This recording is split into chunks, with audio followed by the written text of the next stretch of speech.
병원 복대는 끔찍한 비명과 함께 혼돈이 지배했다. 핏자국이 선명한 하얀 가운을 입은 의사, 강준우가 바닥에 쓰러져 있었다. 그의 팔뚝에서는 붉은 피가 솟구쳤고 그 위에는 털이 곤두선 거대한 shepherd. 맥스가 맹렬하게 그를 노려보고 있었다. 맥스의 이빨은 강준우의 살을 깊게 파고들었고 고통보다는 분노가 가득한 듯한 개의 으르렁거림이 병원 전체를 뒤흔들었다. 이 미친 개를 당장 떼어내. 누군가 소리쳤다. 간호사들과 병원 직원들이 비명을 지르며 뒤로 물러섰다. 맥스의 눈은 핏발이 서 있었고 그 속에는 주인을 잃은 슬픔과 침범자에 대한 맹렬한 적개심이 뒤섞여 있었다. 방금 전까지 생사의 기로에 놓여 있던 특수팀장 이진우의 병실 문이 활짝 열려 있었고 그 안에서는 의료진이 당황한 표정으로 서 있었다. 강준호는 고통 속에서도 눈을 감지 않았다. 그의 시선은 자신을 물어뜯는 맥스를 지나 병실 안에 이진우 팀장을 향했다. 그의 얼굴에는 어떤 감정도 읽히지 않았지만 그 무표정함 속에는 굳건한 결의가 서려 있는 듯했다. 맥스 이리와 맥스, 강력계 한미연 중사가 거친 숨을 몰아쉬며 달려왔다. 그녀는 맥스의 훈련사이자 오랜 파트너였다. 그녀의 목소리에도 불구하고 맥스는 강준우를 놓아주지 않았다. 오히려 더 깊이 물어뜯는 듯했다. 한미연은 망설일 틈도 없이 몸을 던져 맥스의 목덜미를 잡고 온 힘을 다해 끌어당겼다. 맥스는 마지못해 강준우에게서 떨어져 나왔지만 여전히 으르렁거리며 언제든 다시 달려들 태세였다. 강준우는 비틀거리며 일어섰다. 그의 팔뚝에서는 피가 계속 흘렀지만 그는 아무렇지 않은 듯 상처를 움켜쥐었다. 이게 도대체 무슨 짓입니까? 강준우 박사님, 이진우 팀장의 주치의인 박 과장이 얼굴을 붉히며 소리쳤다. 환자의 산소 호흡기를 함부로 떼어내다니 살인 미수나 다름없습니다. 강준우는 핏기 없는 얼굴로 박 과장을 응시했다. 그의 목소리는 낮고 차분했지만 그 안에는 뼈아픈 진실이 담겨 있었다. 살리려고 한 겁니다. 그 방법밖에는 없었습니다. 살리려고요.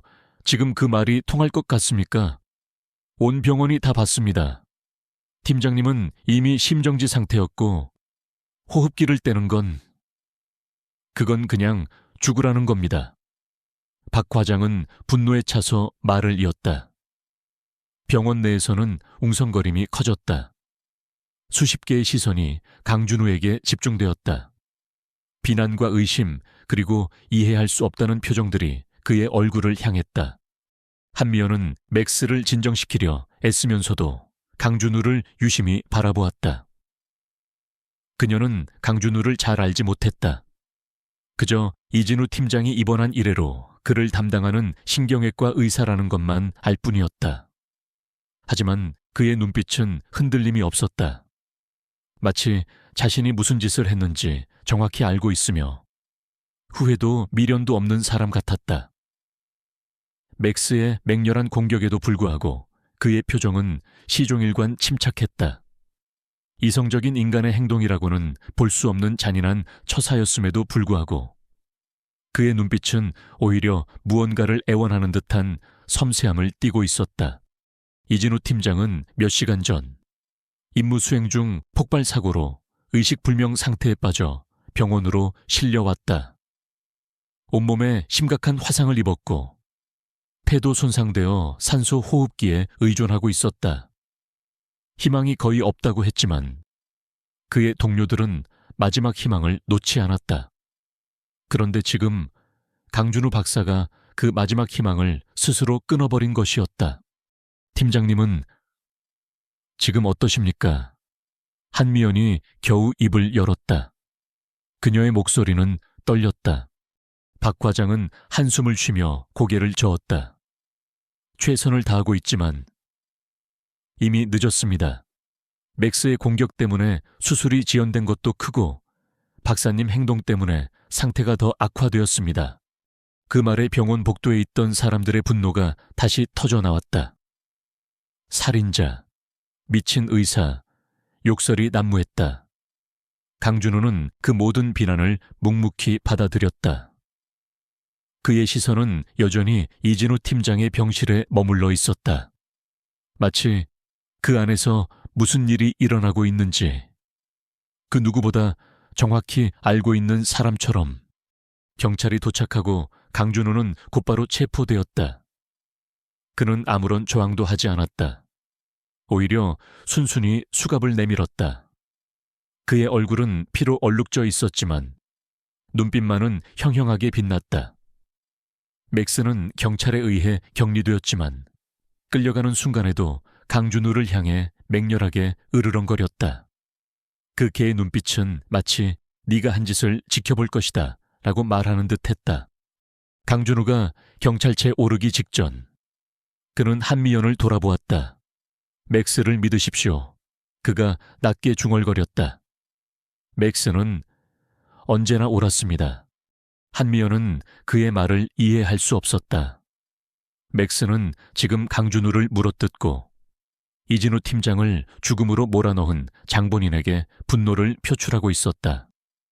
그런데 강준호는 맥스를 믿으라고 이 이해할 수 없는 상황 속에서 한미연의 머릿속은 복잡해졌다. 그녀는 맥스와 이진우 팀장과의 특별한 유대감을 누구보다 잘 알고 있었다. 맥스는 단순한 경찰견이 아니었다. 이진우 팀장의 목숨을 수차례 구해냈고 팀장의 그림자처럼 항상 곁을 지켰다. 그런 맥스가 갑자기 광분하여 사람을 물어뜯었다는 사실 자체가 비정상적이었다. 더구나 상대는 팀장을 살리려 했다는 의사였다. 강준호가 떠난 후 한미연은 이진우 팀장의 병실로 들어섰다. 의료진은 여전히 분주하게 움직이고 있었지만 이미 희망의 빛은 사그라진 듯했다. 이진우 팀장의 얼굴은 평온했지만 그 아래에는 말로 다 할 수 없는 고통의 흔적이 배어 있었다. 한미연은 팀장의 손을 잡았다. 차갑고 생명 없는 감촉이 그녀의 손끝을 타고 흘러 들어왔다. 그때 그녀의 눈에 이진우 팀장의 손목에 채워진 팔찌가 들어왔다. 평소 팀장이 항상 착용하던 것이었다. 자세히 보니 팔찌에 작은 금속 칩 같은 것이 박혀 있었다. 의아하게 생각하는 순간 박 과장이 그녀에게 다가왔다. 이제 유가족에게 연락해야 할 것 같습니다. 한 중사님. 박 과장은 슬픈 표정으로 말했다. 팀장님은 마지막 순간까지 고통스러워 하셨을 겁니다. 한미연은 고개를 끄덕였다. 그녀의 마음속에는 설명할 수 없는 불안감이 자리 잡았다. 맥스의 행동, 강준호 박사의 의미심장한 말, 그리고 이진우 팀장의 손목에 있던 팔찌. 모든 것이 하나의 퍼즐 조각처럼 흩어져 있었지만 그 조각들이 언젠가 맞춰질 것이라는 예감이 들었다. 그녀는 맥스가 단순히 광분한 것이 아니라 어떤 진실을 알리고자 했던 것일지도 모른다는 의심을 품기 시작했다. 강준호의 차분한 눈빛이 다시 그녀의 뇌리를 스쳤다. 그는 정말로 팀장을 죽이려 했던 걸까 아니면 다른 무언가가 있었을까? 병원의 혼란 속에서 그녀는 홀로 서서 이 알 수 없는 비극의 시작점에 서 있다는 것을 직감했다. 이진우 팀장의 죽음은 단순한 사고가 아닐지도 모른다는 강한 직감이 그녀를 사로잡았다. 한미연은 병실을 나와 맥스가 갇혀있는 격리실로 향했다. 맥스는 철창 안에서 계속 으르렁거리고 있었다. 그녀가 다가가자 맥스는 철창에 코를 비비며 낑낑거렸다. 그 개의 눈빛은 여전히 불안과 슬픔으로 가득했다. 한미연은 맥스의 눈을 깊이 들여다보았다. 맥스, 너는 뭘 본 거야? 뭘 알리고 싶었던 거야? 그녀의 목소리는 낮게 떨렸다. 맥스는 마치 대답이라도 하려는 듯 그녀의 손에 자신의 머리를 비볐다. 그 순간 한미연은 맥스와 이진우 팀장 사이에 단순한 파트너십 이상의 무언가가 존재했다는 것을 다시 한번 깨달았다. 그것은 어쩌면 생사를 초월하는 강한 유대감, 혹은 영적인 교감일지도 모른다. 그날 밤 병원은 외부 취재진과 경찰의 조사로 발칵 뒤집혔다. 강준우 박사의 행동은 순식간에 전국적인 뉴스가 되었다. 산소 호흡기를 뗀 의사, 개에게 물려라는 자극적인 헤드라인이 온종일 방송을 탔다. 사람들은 강준우를 살인자라고 손가락질했고 병원 측은 그를 영구 제명하겠다고 발표했다. 하지만 한미연은 잠을 이룰 수 없었다. 그녀는 이진우 팀장의 병실에서 발견한 팔찌를 손에 쥐고 있었다. 팔찌에 박힌 작은 칩은 아무리 봐도 평범한 장식품 같지 않았다. 그녀는 그것을 조용히 주머니에 넣었다. 그녀의 머릿속에는 강준호의 마지막 말이 맴돌았다. 맥스를 믿으십시오. 맥스는 언제나 옳았습니다. 과연 맥스는 무엇을 보았던 걸까? 왜 그토록 맹렬하게 강준우를 공격했을까? 그것은 단순히 주인을 지키기 위한 본능이었을까? 아니면 더 깊은 의미가 숨겨져 있었을까? 한미연은 답을 찾기 위해 밤새도록 고민했다. 그녀는 이진우 팀장의 죽음이 결코 단순한 사고가 아니라는 강한 의심을 품게 되었다. 다음 날 아침 강준호 박사는 경찰서에서 조사를 받고 있었다. 그는 묵묵히 모든 질문에 답했지만 그의 답변은 마치 잘 짜인 각본처럼 일관성이 없었다. 그는 자신이 이진우 팀장을 살리려 했다는 주장만을 되풀이할 뿐 구체적인 증거나 상황에 대한 설명은 회피했다. 독극물. 그에게는 독극물이 주입되어 있었습니다. 그가 말한 유일한 단서였다. 하지만 경찰은 그의 말을 믿지 않았다. 이진우 팀장의 몸에서는 어떤 독극물도 검출되지 않았다고 했다. 강준우의 주장은 그저 궁색한 변명으로 치부되었다. 조사를 지켜보던 검사는 냉담하게 말했다.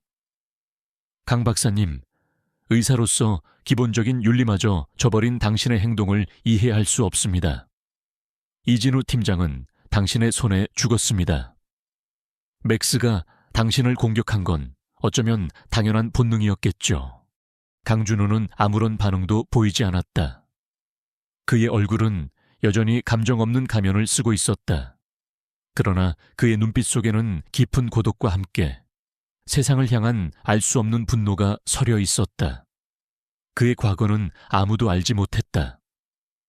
병원 내에서도 강준우 박사에 대한 정보는 극히 제한적이었다. 그는 언제나 홀로 다니며 개인적인 삶에 대해 언급하는 법이 없었다. 그는 천재적인 실력을 가진 의사로 정평이 나 있었지만 동시에 주변 사람들에게 벽을 치는 듯한 인상을 주었다. 그의 과거에 대해 아는 유일한 사람은 그가 이전에 몸담았던 대학병원의 한 명뿐인 동료 교수, 김 교수가 유일했다. 김 교수는 강준우의 천재성을 인정했지만 그의 어둡고 고통스러운 과거에 대해서는 말을 아꼈다. 그저 강 박사는 많은 아픔을 겪은 사람이라는 말만 되풀이할 뿐이었다. 한미연은 이 모든 상황이 우연의 일치라고는 생각하지 않았다. 이진우 팀장의 죽음, 강준우 박사의 이상한 행동, 그리고 맥스의 맹렬한 반응, 이 모든 것이 거대한 퍼즐의 조각들이었다. 그녀는 이진우 팀장의 팔찌에 박힌 칩을 다시 한번 확인했다. 혹시 이 칩이 어떤 단서가 될 수 있을까? 그녀는 막연한 기대감을 품었다. 맥스가 격리된 곳으로 찾아온 한미연은 그에게 미안함과 함께 연민을 느꼈다.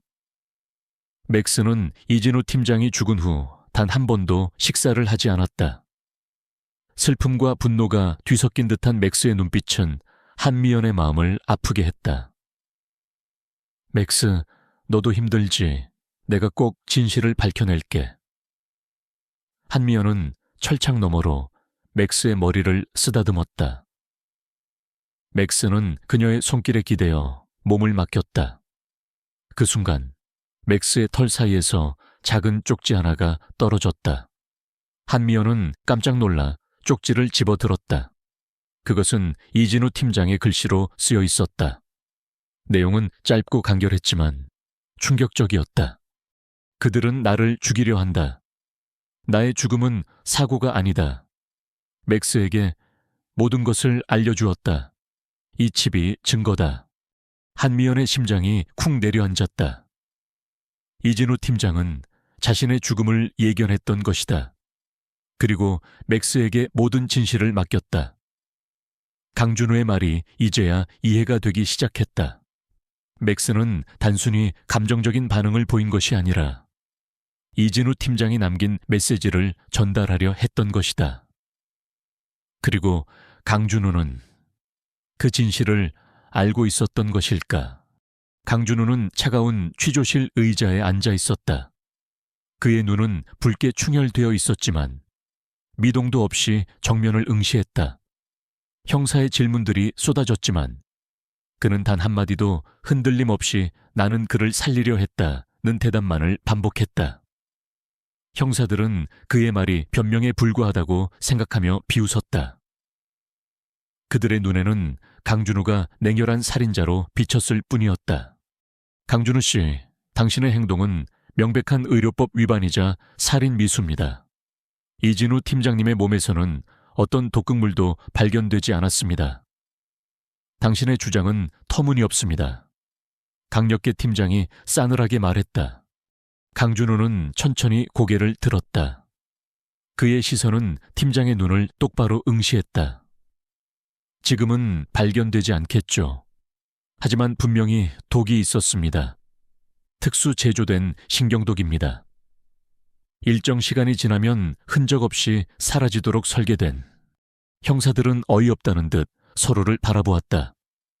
영화에서나 나올 법한 소리군요. 당신이 무슨 스파이 영화의 주인공이라도 되는 줄 압니까? 나는 스파이가 아닙니다. 그저 의사일 뿐입니다. 환자를 살리려 했을 뿐. 강준호의 목소리에는 미세한 떨림이 있었지만 그의 표정은 여전히 무표정했다. 그의 마음속에는 이진우 팀장의 마지막 순간이 선명하게 남아 있었다. 이진우의 심장이 멈추기 직전 강준호는 그의 눈에서 어떤 메시지를 읽었다. 그것은 도움을 갈구하는 눈빛이 아니었다. 오히려 무언가를 필사적으로 알리려는 듯한 간절함이었다. 강준호는 자신의 모든 직관과 의학 지식을 총동원하여 독극물의 존재를 감지했다. 일반적인 검사로는 절대 찾아낼 수 없는 특수한 독극물임을 직감했다. 호흡기를 떼어낸 것은 그 독극물이 폐를 통해 온몸으로 퍼지는 것을 막고 최대한 빨리 몸 밖으로 배출시키기 위한 마지막 시도였다.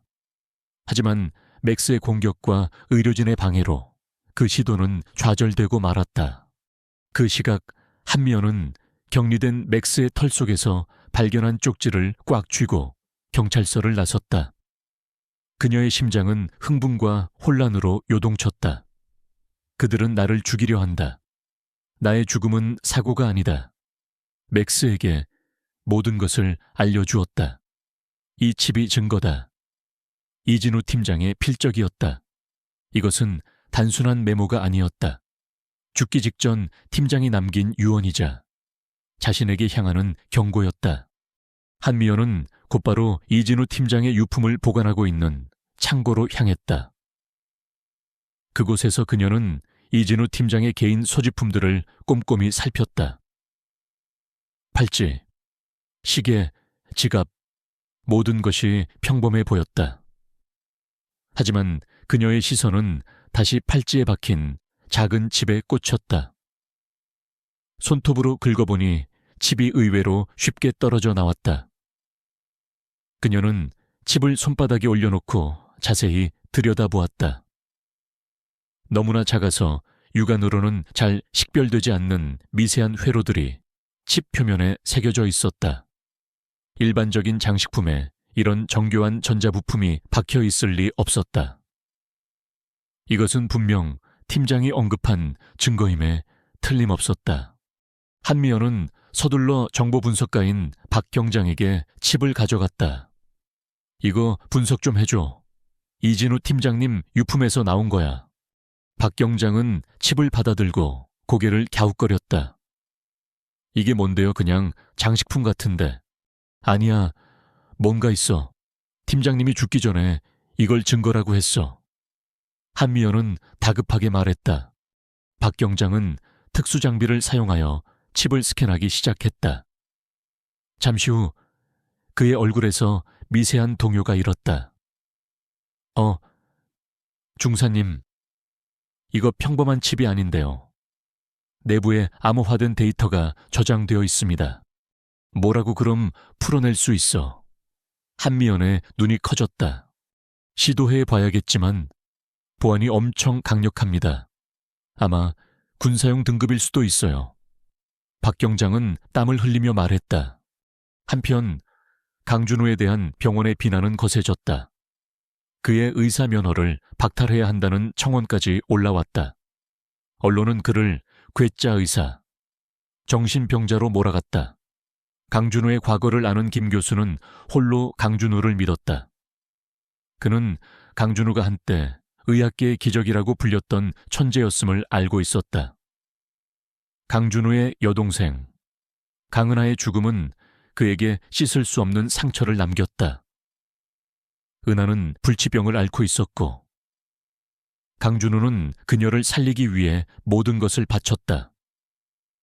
하지만 결국 은하는 강준호의 눈앞에서 세상을 떠났다. 그 사건 이후 강준호는 모든 것을 포기하고 잠적했다가 몇 년 전 갑자기 이 병원에 나타났다. 김 교수는 강준호를 찾아갔다. 준호야, 대체 무슨 일이 있었던 거니? 네가 이진우 팀장님을 해칠 리 없어. 강준호는 고개를 돌려 김 교수를 바라보았다. 그의 눈에는 오랜 세월 억눌러왔던 고통이 스쳐 지나가는 듯했다. 교수님, 저는 제가 할 수 있는 최선을 다했습니다. 하지만 너무 늦었습니다. 독극물이라고 했지 어떤 종류의 독극물인지는 알고 있니? 김 교수가 조심스럽게 물었다. 강준호는 잠시 침묵했다. 그리고 낮은 목소리로 말했다. 아네모네 독입니다. 정확히는 블루 아네모네라는 신종신경독이죠. 극소량으로도 치명적이며 일정 시간 후에는 체내에서 완전히 분해되어 어떤 흔적도 남기지 않습니다. 아마 제가 호흡기를 떼어내지 않았다면 팀장님은 더 고통스럽게 죽었을 겁니다. 김 교수는 충격을 받았다. 블루 아네모네 독은 의학계에서는 거의 알려지지 않은 독극물이었다. 그것은 소문으로만 떠돌던 특정 목적을 위해 극비리에 개발된 암살용 독극물이었다. 만약 강준호의 말이 사실이라면 이것은 단순한 의료사고가 아니라 거대한 음모의 시작이었다. 김 교수는 과거 은하의 치료를 돕다가 우연히 블루 아네모네 독에 대한 논문을 접한 적이 있었다. 당시에는 그저 이론적인 독극물로 치부했지만 지금 강준호의 입에서 그 이름이 나오자 등골이 오싹해졌다. 한편 한미연은 박 경장과 함께 칩의 암호를 해독하기 위해 밤샘 작업을 했다. 몇 시간의 사투 끝에 마침내 칩이 열렸다. 칩 안에는 놀라운 정보들이 담겨 있었다. 이진우 팀장이 비밀리에 조사하던 파일들이었다. 그것은 한 거대 제약회사의 불법적인 임상실험에 관한 내용이었다. 회사는 블루 아네모네라는 이름의 신종신경독을 이용해 사람을 대상으로 생체 실험을 진행하고 있었고 이 독은 통제불능에 신경계 이상을 일으켜 결국 사망에 이르게 한다는 내용이었다. 파일에는 실험 대상자들의 이름과 그들의 죽음에 대한 위조된 사망진단서, 그리고 실험에 관여한 의사와 연구원들의 이름이 담겨 있었다. 가장 충격적인 것은 그 실험에 강준호의 여동생, 강은하의 이름이 포함되어 있다는 사실이었다. 은하는 불치병 환자로 위장되어 이 잔인한 실험의 대상이 되었고, 강준우가 그녀의 병을 치료하기 위해 필사적으로 노력했던 모든 과정은 사실 제약회사의 살인 실험을 감추기 위한 기만극이었던 것이다. 이진우 팀장은 이 제약회사의 비리를 파헤치고 있었고, 그 과정에서 이 정보를 손에 넣게 된 것이었다. 한미연은 파일을 읽는 내내 손이 떨렸다. 이 모든 것이 강준우의 말과 일치했다. 그는 동생을 죽인 독극물의 정체를 알고 있었고, 이진우 팀장 역시 같은 독극물에 당했다는 것을 직감했던 것이다. 맥스가 강준우를 공격한 것은 그의 행동이 이진우 팀장의 죽음을 앞당겼다고 오해했기 때문이었고, 동시에 주인이 남긴 독극물이라는 진실을 알리려 했던 맹목적인 분노의 표현이었다. 모든 퍼즐 조각이 맞춰지는 순간이었다. 파일에는 제약회사의 배후에 숨어있는 거대한 권력의 그림자가 드리워져 있었다. 그 중심에는 유명한 대기업 회장인 박철민이 있었다. 그는 의료계와 정계에 막대한 영향력을 행사하는 인물로 불법 임상 실험을 통해 얻은 데이터로 신약을 개발하여 천문학적인 이득을 취하려 했다. 이진우 팀장은 박철민 회장의 비리를 폭로하기 직전 블루 아네몬의 독에 당했던 것이다. 한미연은 강준우가 처한 상황을 떠올렸다. 그는 자신의 동생을 죽인 독극물과 동일한 것으로 이진우 팀장이 살해당했다는 사실을 누구보다 먼저 알아챘을 것이다. 그리고 필사적으로 팀장을 살리려 했을 것이다. 하지만 세상은 그를 살인자로 몰아세웠다. 그의 절규는 아무도 듣지 않았다. 맥스마저 그를 오해했다. 그녀는 곧바로 경찰서로 향했다. 강준우를 만나 모든 사실을 말해주고 싶었다. 하지만 그녀가 도착했을 때 강준우는 이미 구치소로 이송된 후였다. 한미연은 분노와 좌절감에 휩싸였다. 이 거대한 음모 앞에서 자신은 너무나도 작게 느껴졌다. 하지만 그녀는 포기할 수 없었다. 이진우 팀장이 목숨을 걸고 지키려 했던 진실이었다. 그리고 강준우가 외롭게 싸워왔던 싸움이었다. 맥스는 여전히 격리되어 있었지만 한미연은 그에게서 눈을 떼지 않았다. 그녀가 칩에서 얻은 정보를 정리하고 있을 때 맥스가 철창 안에서 계속해서 한 방향을 응시하는 것을 발견했다. 맥스의 시선은 병원 복도에 걸린 대형 액자를 향하고 있었다. 액자 속에는 병원 개원 기념사진이 걸려 있었고, 그 속에는 박철민 회장과 병원장, 그리고 당시 젊은 시절의 김 교수가 환하게 웃고 있었다. 그리고 그들의 뒤편에 희미하게, 아주 희미하게 당시 의대생이었던 강준우의 모습도 보였다. 맥스가 바라본 것은 단순한 사진이 아니었다. 그것은 사건의 뿌리가 어디까지 뻗어 있는지 알려주는 무언의 단서였다.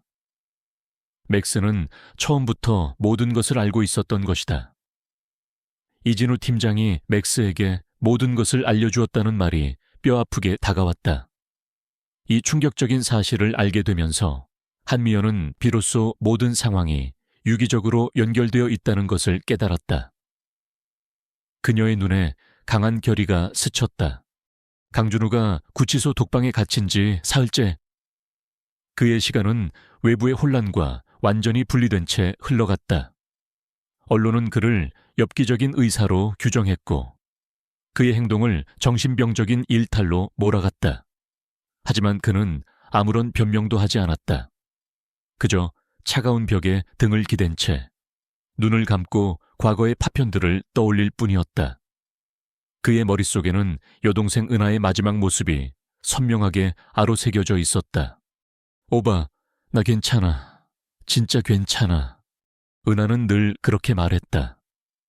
고통스러운 항암 치료와 끊임없는 검사 속에서도 그녀는 오빠를 안심시키려 애썼다. 강준우는 그녀의 병을 고치기 위해 자신의 모든 것을 걸었다. 그는 전국의 저명한 의사들을 찾아다녔고 밤낮으로 의학 서적에 파묻혀 새로운 치료법을 연구했다. 당시 그는 젊고 패기 넘치는 신경외과 레지던트였다. 그의 천재적인 재능은 이미 의료계에서 정평이 나 있었다. 은하의 병을 계기로 그는 더욱 집요하게 의학에 매달렸다. 그러나 그의 노력은 허사였다. 은하의 병은 점점 더 악화되었고 결국 그녀는 병상에서 숨을 거두었다. 강준우는 그 순간을 잊을 수 없었다.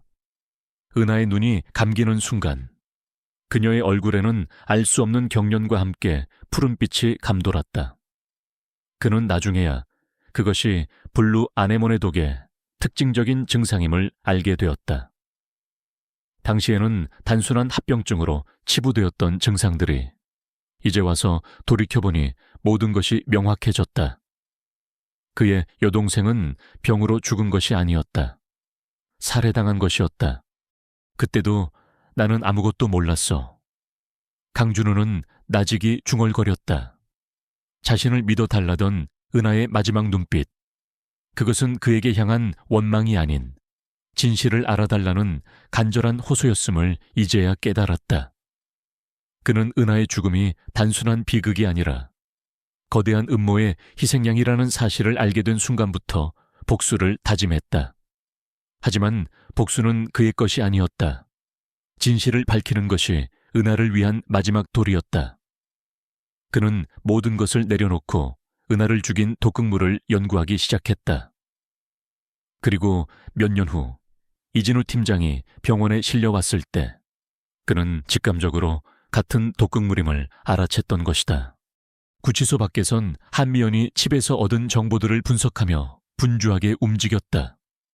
그녀는 이진우 팀장의 쪽지에 언급된 이 칩이 증거다라는 문구와 칩에 담긴 파일들을 바탕으로 사건을 재구성했다. 파일에는 너팜 제약이라는 이름이 여러 번 등장했다. 박철민 회장이 소유한 거대 제약회사였다.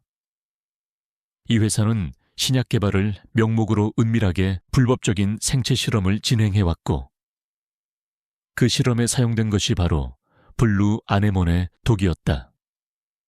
은하의 이름 옆에는 실험 실패작이라는 표기가 되어 있었다. 강준우의 여동생은 단순한 환자가 아니라 그들의 실험주였던 것이다. 한미연은 경악을 금치 못했다. 이토록 잔인하고 비인간적인 행위가 버젓이 자행되고 있었다니. 그녀는 이진우 팀장이 이 비리를 파헤치다가 목숨을 잃었다는 것을 확신했다. 그리고 강준우 박사는 이 모든 진실을 알고 있었던 유일한 사람이었다. 그는 이진우 팀장을 살리려 했던 것이 분명했다. 산소 호흡기를 떼어낸 행동은 독극물을 초회로 배출시키기 위한 필사적인 시도였을 것이다.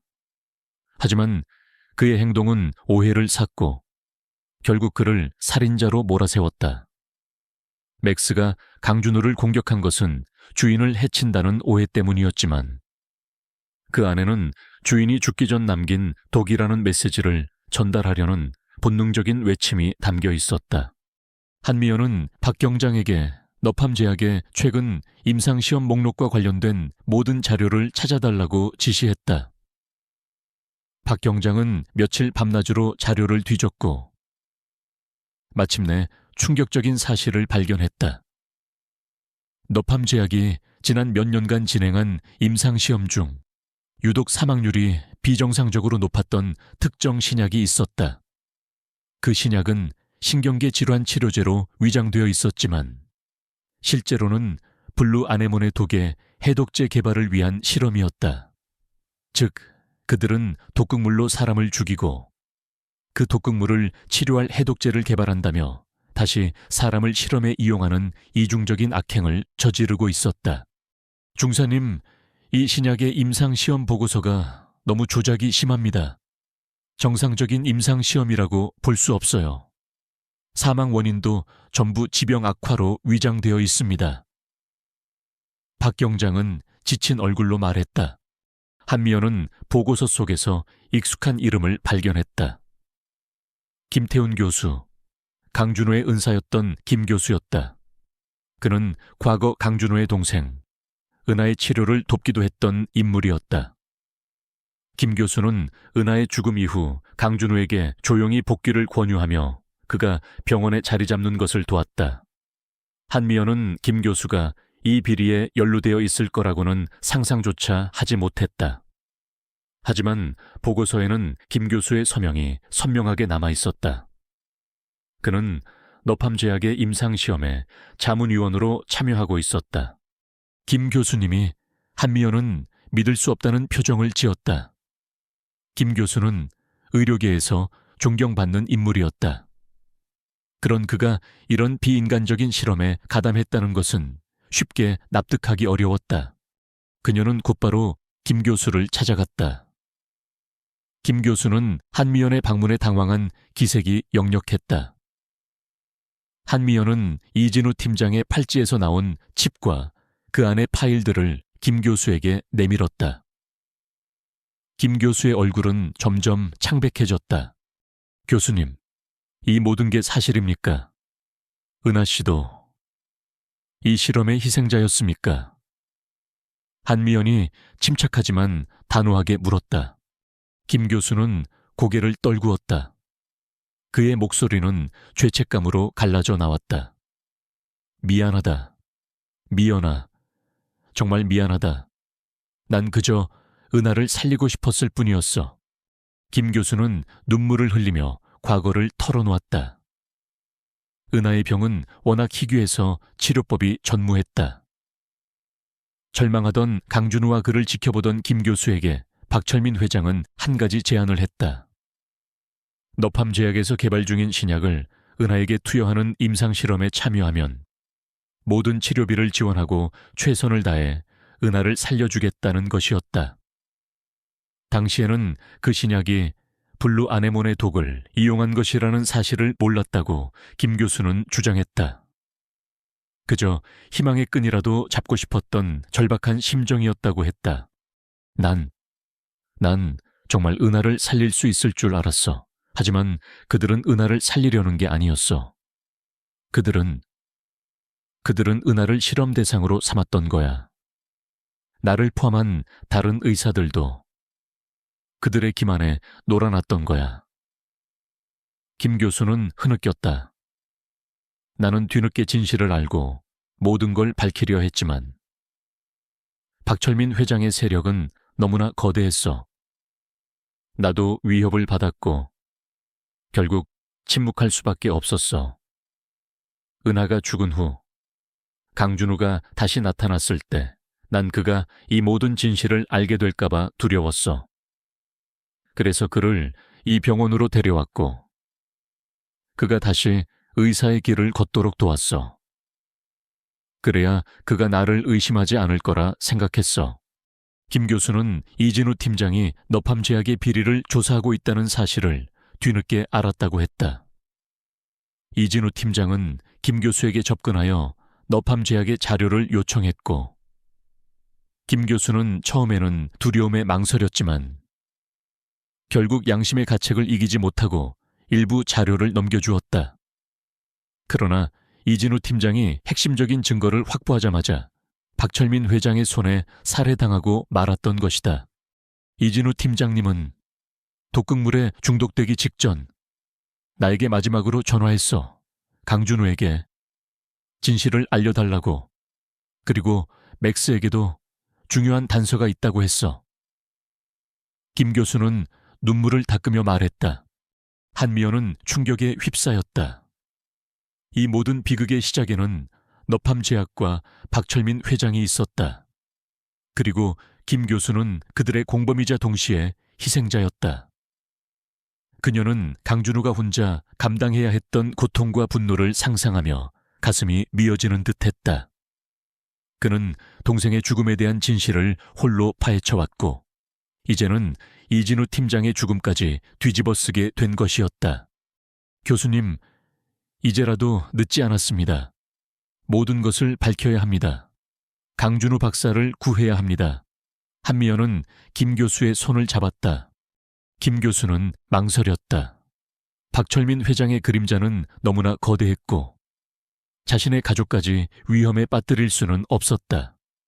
그러나 강준호의 얼굴이 그의 눈앞에 떠올랐다. 천재적인 재능을 가졌지만 비극적인 과거로 인해 깊은 상처를 입은 제자. 그리고 은하의 마지막 모습.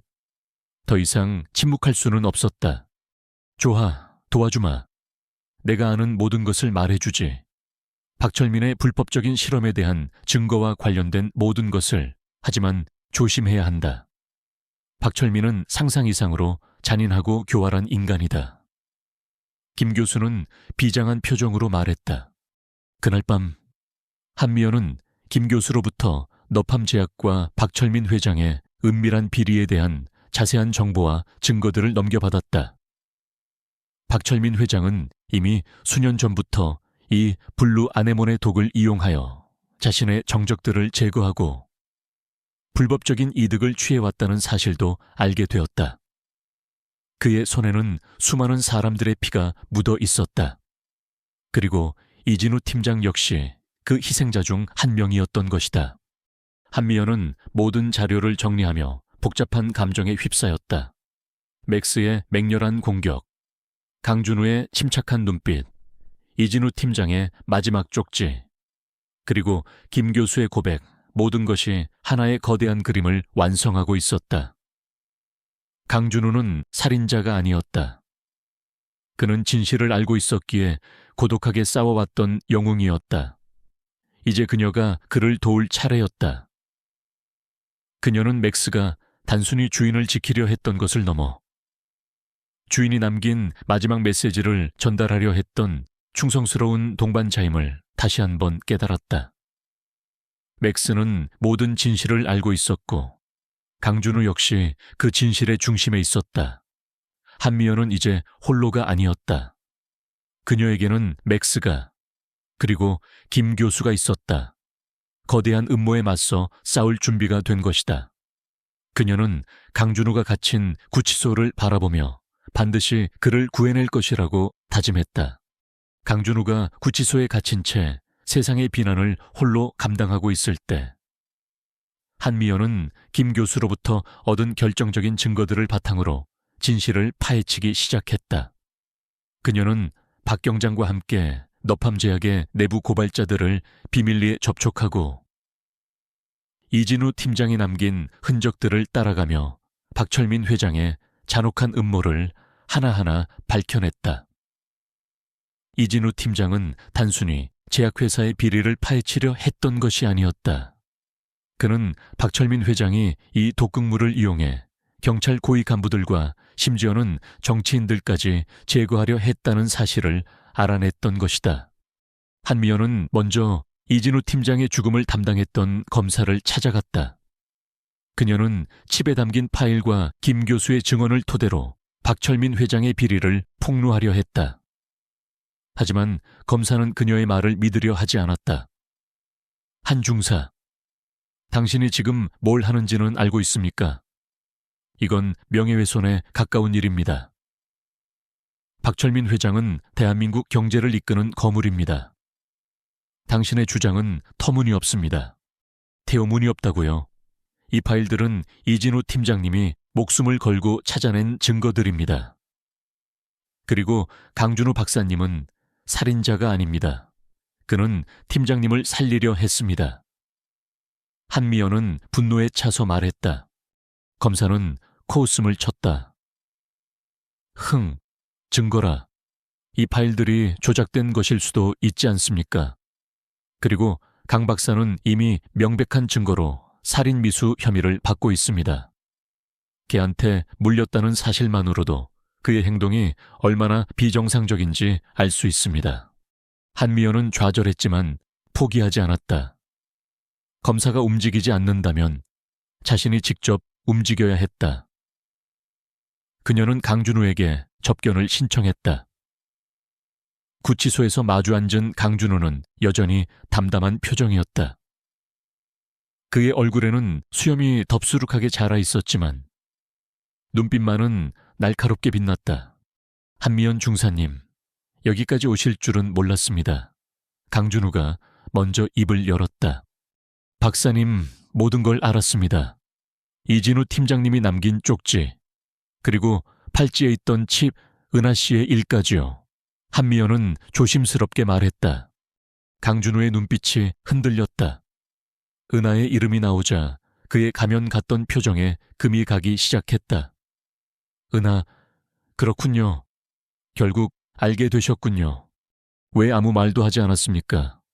왜 모든 비난을 혼자 감당하려 했습니까? 한미연은 속상함에 목소리가 떨렸다. 어차피 아무도 믿어주지 않을 테니까요. 세상은 눈앞의 현상만을 믿습니다. 제가 산소 호흡기를 뗐다는 사실은 변함없고, 맥스가 저를 물었다는 사실도 변함없으니까요. 강준호는 자조적인 미소를 지었다. 그리고 은하의 죽음은 너무나 복잡한 문제입니다. 진실을 밝히기에는 저 혼자서는 역부족이었습니다.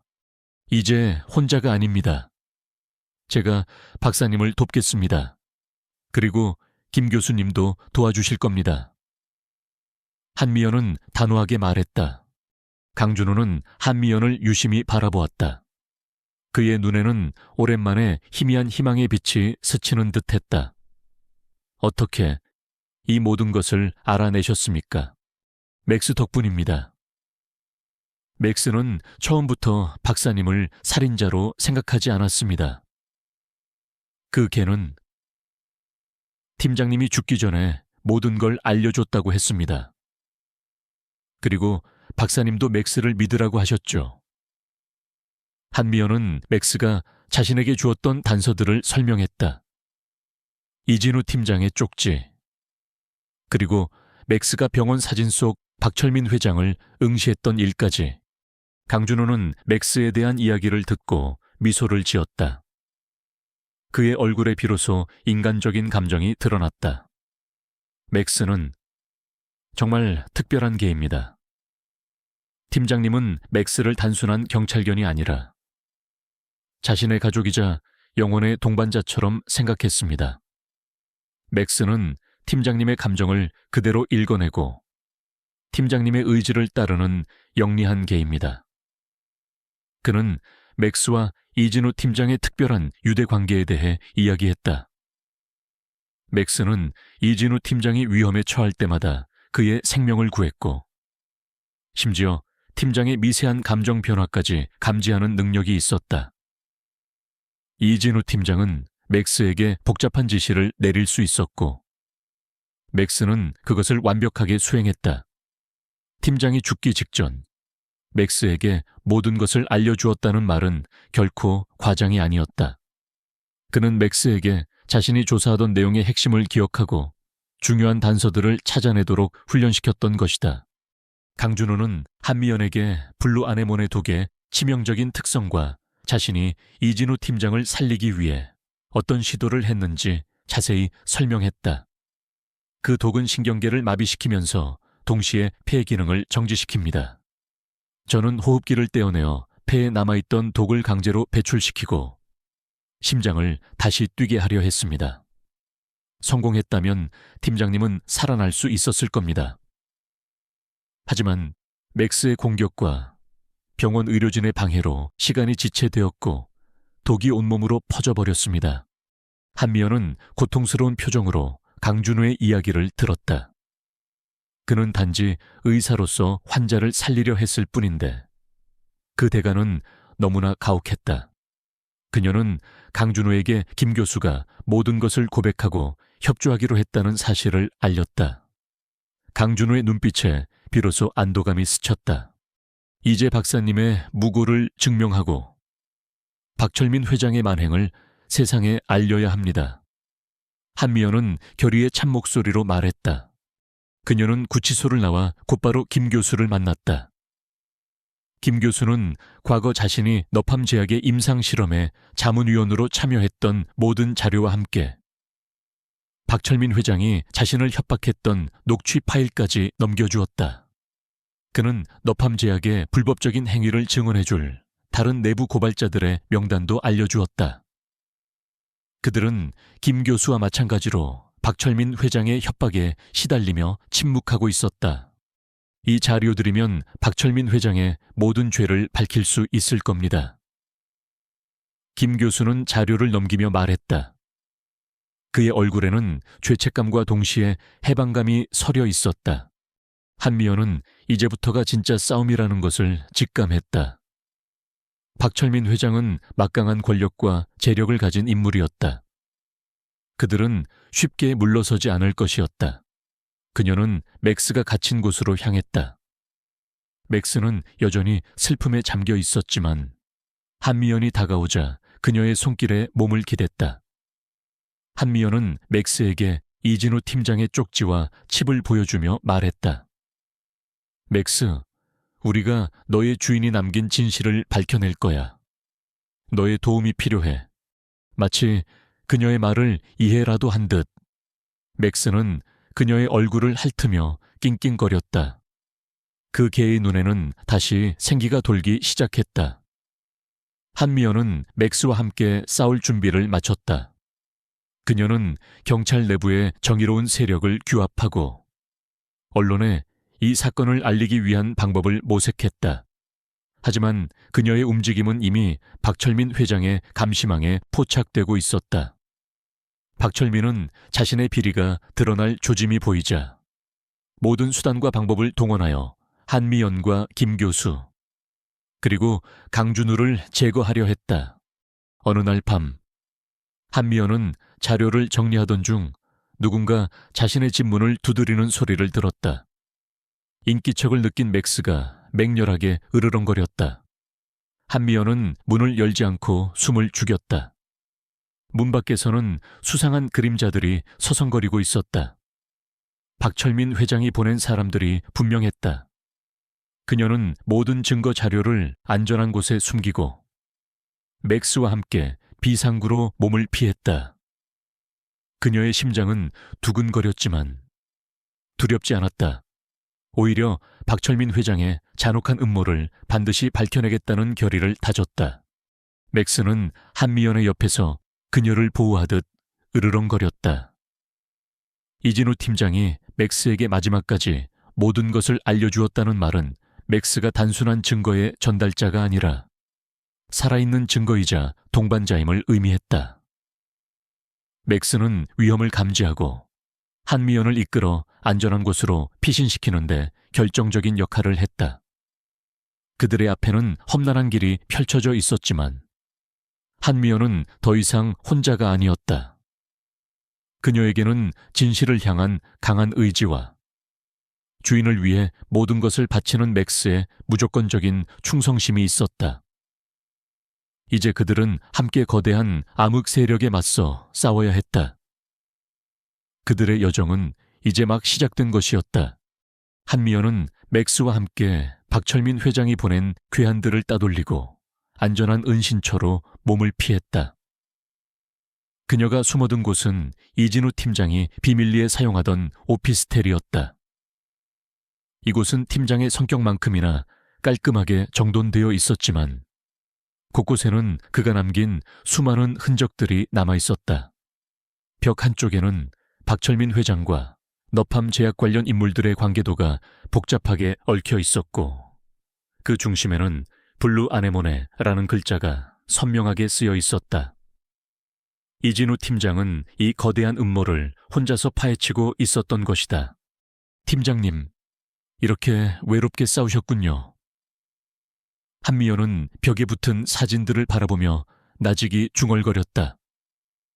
그녀의 손에는 맥스가 맹렬하게 강준우를 물어뜯던 날, 병원 복도에 걸려있던 기념사진 속에서 맥스가 응시했던 박철민 회장의 얼굴이 클로즈업된 사진이 들려있었다.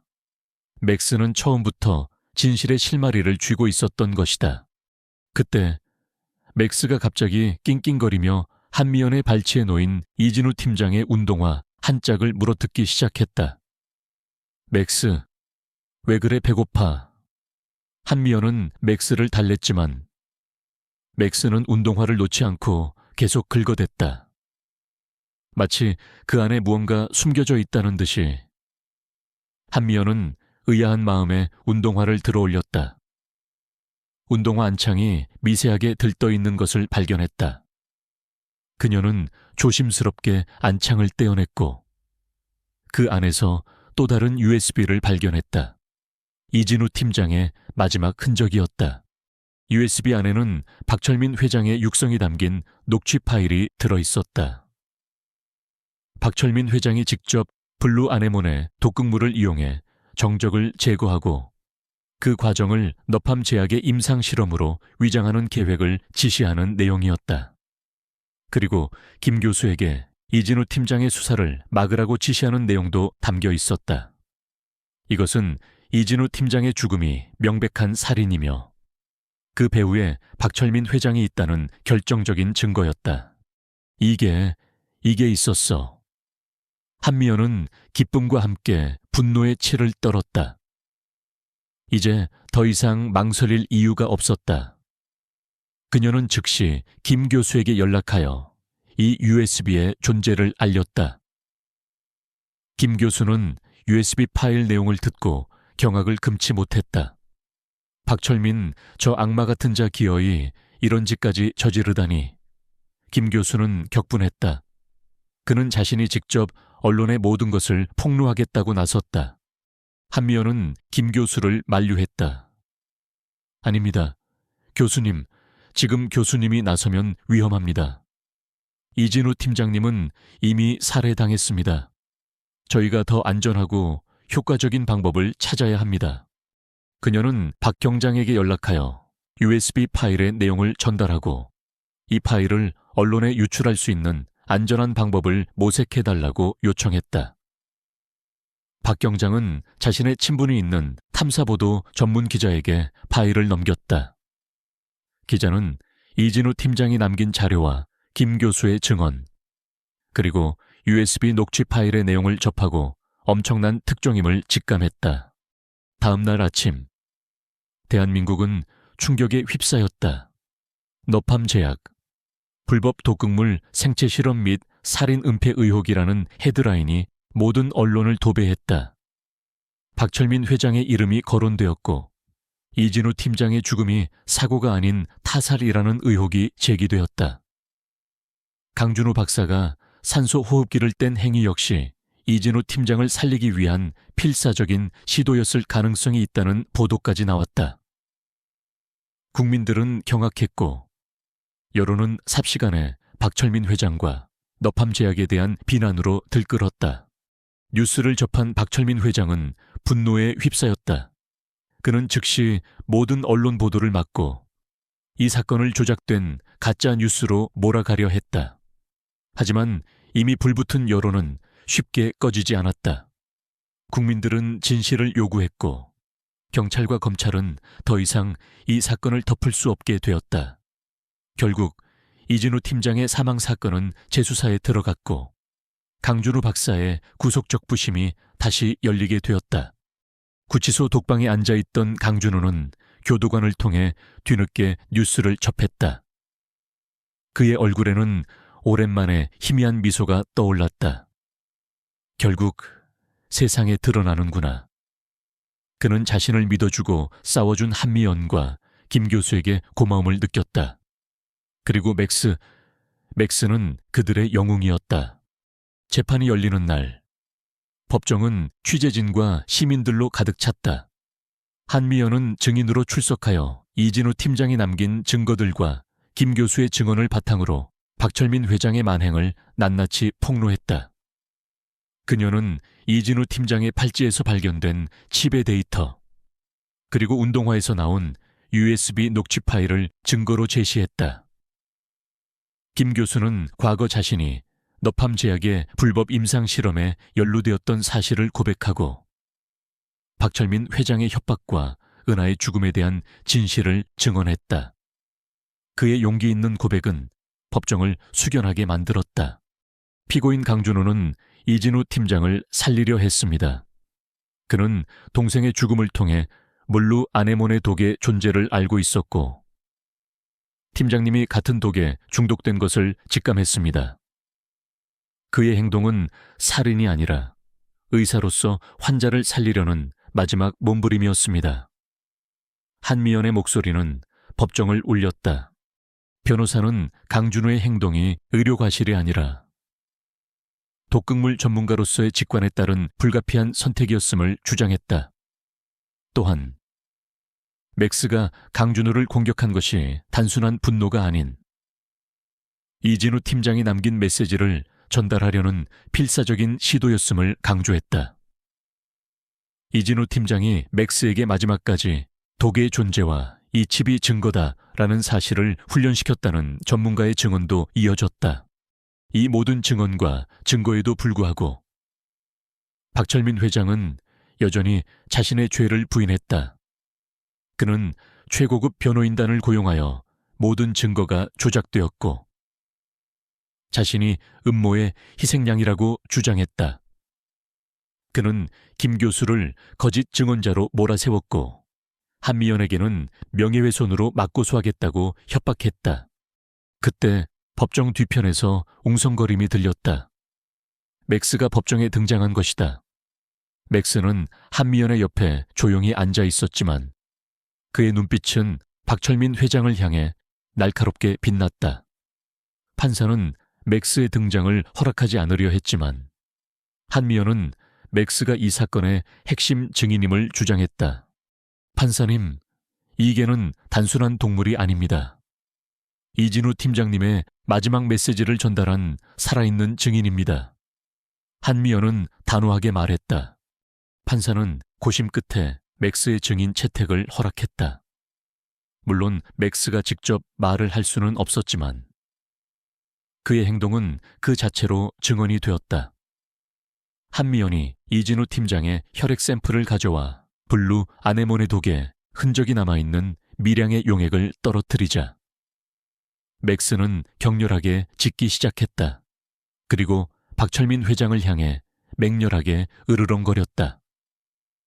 맥스의 반응은 독극물의 존재와 박철민 회장이 이진우 팀장을 살해한 진범임을 무언으로 증명하는 듯했다. 맥스의 행동은 법정에 있던 모든 사람들에게 강렬한 인상을 남겼다. 그의 분노는 거짓이 아니었다. 그러나 박철민 회장의 변호인은 맥스의 행동이 단순한 개의 본능적인 반응일 뿐이라고 반박했다. 개가 사람의 말을 알아듣고 증언을 하다니 말도 안 되는 소리입니다. 저 개는 그저 훈련된 개일 뿐입니다. 팽팽한 공방이 이어지는 가운데 강준호가 마침내 증언대에 섰다. 그는 침착하게 자신이 이진우 팀장을 살리려 했던 이유와 블루 아네몬의 독에 대한 지식을 설명했다. 그리고 은하의 죽음이 이 독극물 때문이었음을 밝혔다. 그의 목소리는 차분했지만 그 안에는 억누를 수 없는 슬픔과 분노가 담겨 있었다. 저는 제 동생을 살리지 못했습니다. 그리고 이진우 팀장님도 살리지 못했습니다. 하지만 저는 이 독극물의 존재를 알고 있었습니다. 저는 의사로서 환자를 살리려는 의무를 다했을 뿐입니다. 저를 살인자로 몰아서는 것은 제 동생과 이진우 팀장님의 죽음을 2번 죽이는 것입니다. 강준호의 눈에는 눈물이 고였다. 그의 진심 어린 증언은 법정에 있던 많은 사람들의 마음을 움직였다. 그의 눈물은 단순히 개인적인 슬픔이 아니었다. 그것은 진실을 외면하려는 세상에 대한 절규이자 억울하게 희생된 이들을 향한 마지막 존경의 표시였다. 법정은 침묵에 잠겼고 모든 시선은 강준호에게로 향했다. 그 순간 강준호는 비로소 과거의 상처에서 조금이나마 벗어나는 듯했다. 그는 더 이상 외로운 싸움을 하지 않았다. 한미연과 김 교수, 그리고 맥스가 그의 곁에서 함께 싸우고 있었다. 진실은 마침내 그들의 편에 서기 시작했다. 법정의 공방은 더욱 치열해졌다. 강준호의 진심 어린 증언과 김 교수의 용기 있는 고백, 그리고 맥스의 무언의 증언은 여론의 판도를 뒤집기에 충분했다. 언론은 박철민 회장의 과거 행적과 너팜 제약의 비리를 연일 보도했고 박철민 회장은 궁지에 몰렸다. 하지만 그는 쉽게 무너지지 않았다. 그의 막강한 권력과 교활함은 상상 이상이었다. 그는 증거를 조작하고 증인들을 매수하거나 협박하여 자신에게 유리한 상황을 만들려 했다. 박철민 회장의 변호인단은 맥스의 증언 능력을 맹렬히 공격했다. 걔가 어떻게 사람의 말을 알아듣습니까? 이 모든 것은 한미연 중사와 강준우 박사가 꾸민 조작극에 불과합니다. 저게는 단순한 훈련에 의해 반응하는 것일 뿐입니다. 그러나 한미연은 물러서지 않았다. 그녀는 맥스와 이진우 팀장의 유대관계에 대한 전문가 증언을 요청했다. 맥스는 단순한 경찰견이 아니었다. 이진우 팀장과 맥스는 오랜 시간 생사고락을 함께하며 인간과 동물 이상의 교감을 나누는 관계였다. 맥스는 팀장의 미세한 감정 변화와 비언어적 지식까지 파악할 수 있는 특별한 능력을 가지고 있었다. 팀장이 죽기 직전 맥스에게 모든 것을 알려주었다는 것은 단순히 정보를 주입한 것이 아니라 맥스가 상황을 이해하고 그에 따라 행동할 수 있도록 훈련시켰다는 의미였다. 강준호는 맥스와 이진우 팀장의 특별한 관계를 설명했다. 맥스는 이진우 팀장님의 그림자였습니다. 팀장님이 위험에 처할 때마다 맥스는 본능적으로 달려들어 팀장님을 보호했습니다. 심지어 팀장님의 미세한 눈빛과 표정만으로도 팀장님의 의지를 파악했습니다. 팀장님은 맥스에게 위험에 대한 경고 신호, 그리고 중요한 단서를 지키는 방법을 훈련시켰습니다. 그때 박철민 회장의 변호인이 비웃듯이 말했다. 그렇다면 강 박사는 자신이 살인자라는 것을 맥스에게 알려주었단 말입니까? 맥스가 왜 강 박사를 공격했겠습니까? 자신의 주인을 죽이려 했기 때문 아닙니까? 강준호는 차분하게 대답했다. 맥스는 제가 팀장님의 산소 호흡기를 뗀 것을 팀장님을 해치는 행위로 오해했습니다. 하지만 동시에 팀장님이 마지막으로 맥스에게 남긴 독이라는 단서에 대한 경고를 제기하려 했던 것입니다. 맥스의 행동은 복잡합니다. 단순한 본능이 아니라 주인의 마지막 의지를 전달하려는 필사적인 노력이었습니다. 법정은 다시 술렁였다. 강준호의 설명은 논리적이었지만 여전히 받아들이기 어려운 부분도 있었다. 그때 한미연이 맥스에게 한 가지 지시를 내렸다. 맥스, 팀장님이 마지막으로 독에 대한 이야기를 했을 때 어떤 일이 있었는지 보여줘. 맥스는 한미연의 지시를 따르는 듯 갑자기 법정 중앙으로 달려가 바닥에 놓인 이진우 팀장의 사진 옆에 섰다. 그리고는 으르렁거리며 박철민 회장을 노려보았다. 이어서 맥스는 자신의 목줄을 물고 흔들며 마치 이진우 팀장이 폭발 사고를 당했던 현장 상황을 재현하는 듯한 움직임을 보였다. 맥스의 행동은 팀장이 독극물에 중독되기 직전 박철민 회장과 관련된 위험한 상황에 처해 있었다는 것을 암시했다. 맥스는 단순히 훈련된 동작을 반복하는 것이 아니라 실제 상황을 기억하고 재현하는 듯한 놀라운 지능을 보여주었다. 박철민 회장은 맥스의 행동에 당황하며 얼굴이 하얗게 질렸다. 그는 자리에서 일어나 소리쳤다. 저 개를 당장 끌어내 미친 개가 날 위협하고 있어. 하지만 판사는 맥스의 행동을 흥미롭게 지켜보았다. 맥스는 이진우 팀장이 마지막으로 남긴 유언을 전달하려는 듯 법정 곳곳을 오가며 박철민 회장의 비리가 담긴 자료들을 가리키는 듯한 행동을 보였다. 마치 자신이 직접 증거를 제시하는 것처럼. 맥스의 행동은 단순한 우연이라고 보기에는 너무나도 명확했다. 그때 결정적인 순간이 찾아왔다. 김 교수가 용기를 내어 박철민 회장과 비밀리에 만나 불법 임상실험과 관련된 자료를 주고받는 녹화 영상이 법정에서 재생되었다. 이 영상은 김 교수가 혹시 모를 상황에 대비해 몰래 촬영해둔 것이었다. 영상 속에서 박철민 회장은 김 교수에게 이진우 팀장의 수사를 방해하라고 지시하며 블루 아네몬의 독극물을 언급하는 장면이 선명하게 담겨 있었다. 이게 무슨 짓이야? 박철민 회장은 당황하며 소리쳤다. 그의 얼굴은 분노와 함께 절망으로 일그러졌다. 영상 증거는 모든 것을 뒤집어 놓았다. 박철민 회장의 변호인단은 더 이상 변명할 여지를 찾지 못했다. 법정은 충격과 함께 분노로 들끓었다. 그동안 존경받던 기업인이 얼마나 잔혹하고 비인간적인 악행을 저질러 왔는지 만천에 드러나는 순간이었다. 재판은 박철민 회장의 유죄를 향해 빠르게 흘러갔다.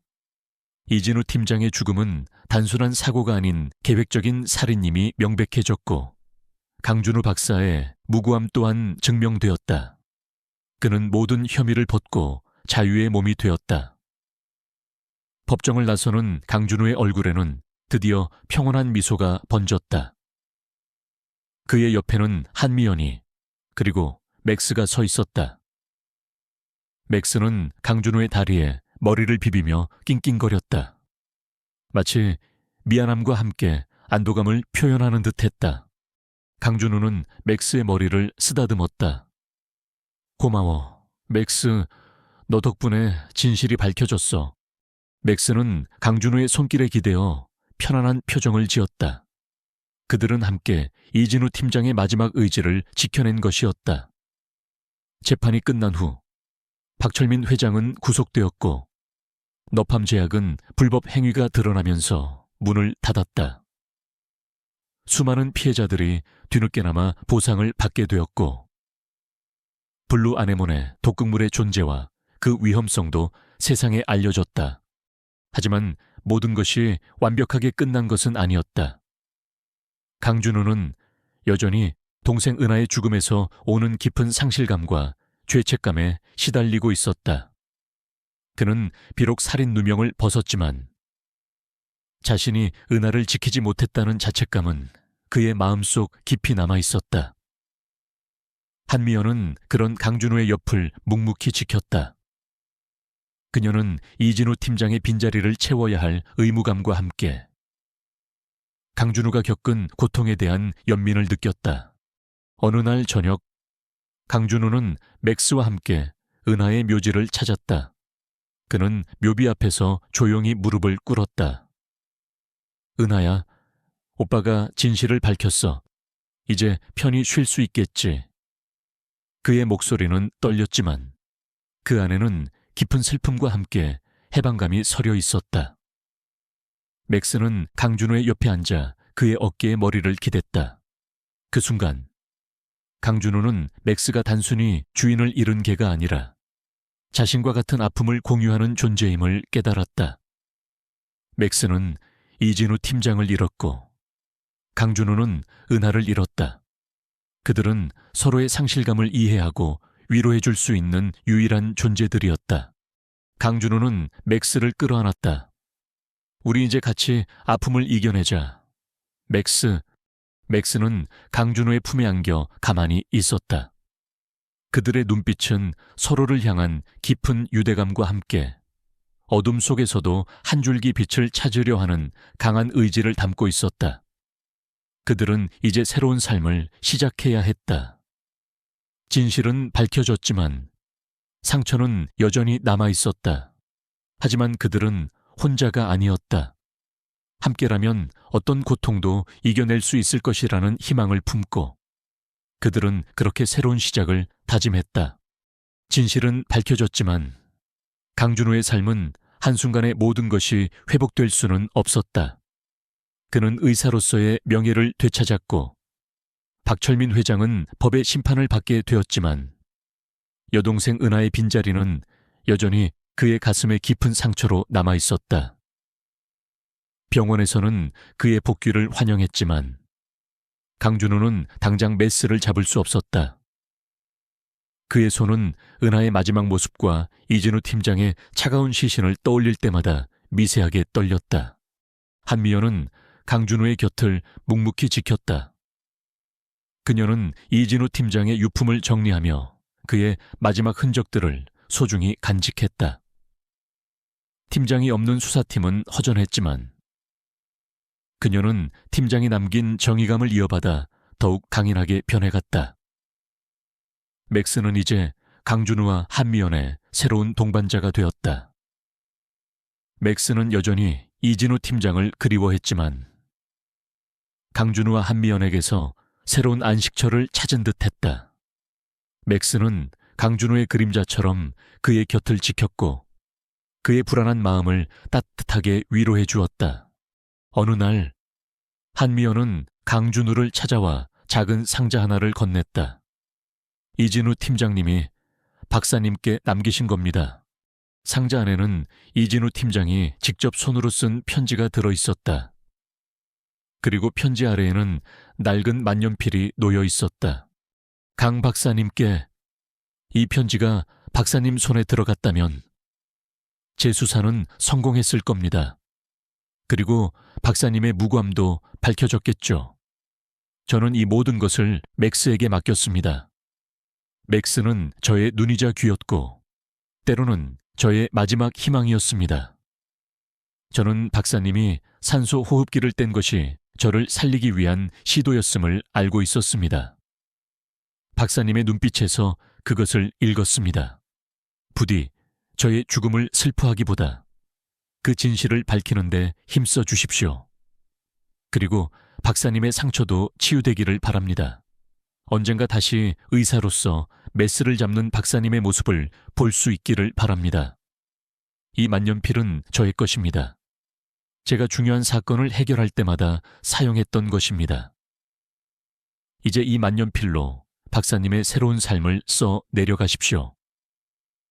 맥스는 박사님과 한미연 중사를 믿고 따를 것입니다. 부디 맥스를 보살펴 주십시오. 맥스는 박사님과 같은 아픔을 가진 친구입니다. 편지를 읽는 강준우의 눈가에 뜨거운 눈물이 흘러내렸다. 이진우 팀장은 자신의 죽음을 예견하면서도 강준우의 진심을 알아주었던 것이다. 그리고 자신을 믿어주었던 것이다. 만년필을 든 강준우의 손이 미세하게 떨렸다. 그것은 더 이상 불안과 고통의 떨림이 아니었다. 새로운 삶을 시작하려는 희망의 떨림이었다. 팀장님. 강준우는 만년필을 꽉 쥐었다. 그 순간 그의 마음속에서 억눌렸던 슬픔과 상처들이 서서히 치유되는 것을 느꼈다. 그는 이제 혼자가 아니었다. 이진우 팀장의 유지는 그의 안에 살아있었고 한미연과 맥스가 그의 곁에 있었다. 강준우는 며칠 후 병원에 복귀했다. 여전히 수술실에 들어서는 것이 두려웠지만 그는 용기를 냈다. 첫 수술은 성공적이었다. 그의 손은 더 이상 떨리지 않았다. 환자의 생명을 살리는 것에 집중하자. 과거의 아픔이 조금씩 잊히는 듯했다. 그는 다시 의사로서의 사명감을 되찾았다. 한미연은 이진우 팀장의 자리에 앉아 그의 수사 기록들을 정리했다. 그녀는 박철민 회장의 잔당들을 소탕하는 데 전념했다. 맥스는 매일 그녀의 사무실에 찾아와 그녀의 곁을 지켰다. 맥스는 이진우 팀장이 남긴 메시지처럼 한미연의 가장 든든한 파트너가 되었다. 그녀는 맥스와 함께 정의를 지켜나가는 것이 이진우 팀장의 마지막 뜻임을 확신했다. 몇 달 후 강준우는 신경외과에서 가장 실력 있는 의사로 다시 명성을 떨쳤다. 그는 과거의 아픔을 딛고 일어선 살아있는 증거가 되었다. 그는 자신의 경험을 바탕으로 블루 아네모네 독에 대한 연구를 계속했고 언젠가 해독제를 개발하여 자신과 같은 피해자들이 생기지 않도록 하겠다는 새로운 목표를 세웠다. 한미연은 특수수사팀의 팀장으로 승진했다. 그녀는 이진우 팀장처럼 강직하고 정의로운 경찰관이 되었다. 그녀는 맥스와 함께 수많은 사건들을 해결해 나갔다. 맥스는 그녀의 가장 충실한 동반자이자 때로는 인간이 미처 발견하지 못하는 단서들을 찾아내는 특별한 능력을 발휘하며 그녀의 수사를 도왔다. 맥스는 더 이상 주인을 잃은 슬픈 개가 아니었다. 그는 진실을 수호하고 정의를 실현하는 영웅적인 경찰견으로 사람들에게 기억되었다. 어느 화창한 주말 강준우와 한미연은 맥스와 함께 공원을 산책했다. 맥스는 잔디밭을 신나게 뛰어다니며 행복한 표정을 지었다. 강준우와 한미연은 서로를 바라보며 미소 지었다. 그들의 관계는 사랑보다는 깊은 신뢰와 존경으로 맺어져 있었다. 그들은 함께 비극을 이겨냈고 서로의 아픔을 치유해 주었다. 박사님, 이제 괜찮으십니까? 한미연이 조심스럽게 물었다. 강준우는 고개를 끄덕였다. 괜찮습니다. 이제는 은하도, 팀장님도 편히 잠들 수 있을 겁니다. 그리고 맥스도 이제 행복하겠죠. 맥스는 그들의 대화를 알아들은 듯 달려와 강준우의 품에 안겼다. 강준우는 맥스를 끌어안고 하늘을 올려다보았다. 푸른 하늘에는 구름 한 점 없었다. 마치 모든 비극이 끝났음을 알리는 듯 평화로웠다. 그들의 이야기는 단순한 비극으로 끝나지 않았다. 그것은 인간의 존엄성과 동물의 무조건적인 충성심이 어떻게 거대한 악에 맞서 싸워 진실을 밝혀내고 결국 상처를 치유하고 새로운 삶을 시작하는지에 대한 이야기였다. 강준우는 과거의 자신을 용서했고 한미연은 이진우 팀장의 유지를 이어받아 정의를 실현했다. 그리고 맥스는 그 모든 과정의 중심에서 빛나는 존재로 남았다.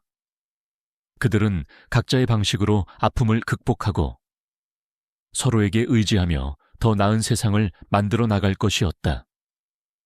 이 이야기는 비극 속에서 피어난 희망, 그리고 결코 끊어지지 않는 유대감에 대한 증거로 기억될 것이다.